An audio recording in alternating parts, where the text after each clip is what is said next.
آپ نے ابھی کہا کہ مجھے لوگ کہتے تھے وظیفے میں کرتی بھی تھی، دعائیں بھی مانگتی تھی، لیکن ساتھ ہی یہ دل میں سوچتی تھی کہ کرنی تو اللہ نے اپنی مرضی ہے. اب تک کی آپ کی جو زندگی ہے اس میں آپ کا فائنل کیا کنکلوژن ہے کہ دعا سے تقدیر بدلتی ہے یا نہیں بدلتی ہے؟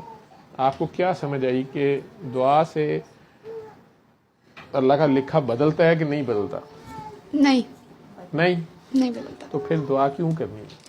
میں سب کے لیے دعا کرتی ہوں. مجھے لگتا ہے میری اپنے حق میں دعا قبول نہیں ہوتی. آگے دوسروں کے لیے بد دعا کرتی ہے، دعا کرتی ہوں اور اب ان وہ کے لیے. ٹھا لگ بھی جاتی ہے. اب ان کے لیے دعا کرتی ہوں. اب ان کے لیے دعا کرتی ہاں ہے. دعا کرتی ہوں ان کے تو لیے. اگر کوئی ماری گیا تیری بد دعا سے تب تیری دعاؤں سے کیا ہونا ہے؟ مرنے والا کوئی بھی نہیں ہے. اچھا نہیں کوئی نہیں مرتا. مرتا کوئی نہیں ہے. اچھا لیکن ان کے لیے دعا شروع کر دی ہے میں نے. ہر بندے کے لیے دعا کرتی ہوں. تو ابھی تو کہہ رہی ہو کہ دعا سے کچھ بھی نہیں ہوتا، تو پھر دعا کیوں کرتی؟ ان کے لیے کرتی ہوں، اپنے لیے نہیں پوری ہوتی نا. اپنے لیے نہیں پوری ہوتی. اچھا، تو آپ نے یہ سیکھا کہ اللہ کریم جو کرتے ہیں وہ بہتر کرتے ہیں. ہم اپنی دعائیں مانگتے رہتے ہیں لیکن کرتے اللہ میاں اپنی مرضی ہیں. لیکن دعائیں پھر بھی کرنی ہوتی ہیں. دعا اس لیے کرنی ہوتی ہے کہ دعا کرتے رہنا ہوتا ہے.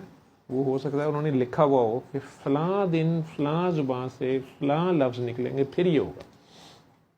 دوسروں کو بھی کہتے رہنا چاہیے ہمارے لیے دعا کریں. امی کی دعا بہت لگتی ہے.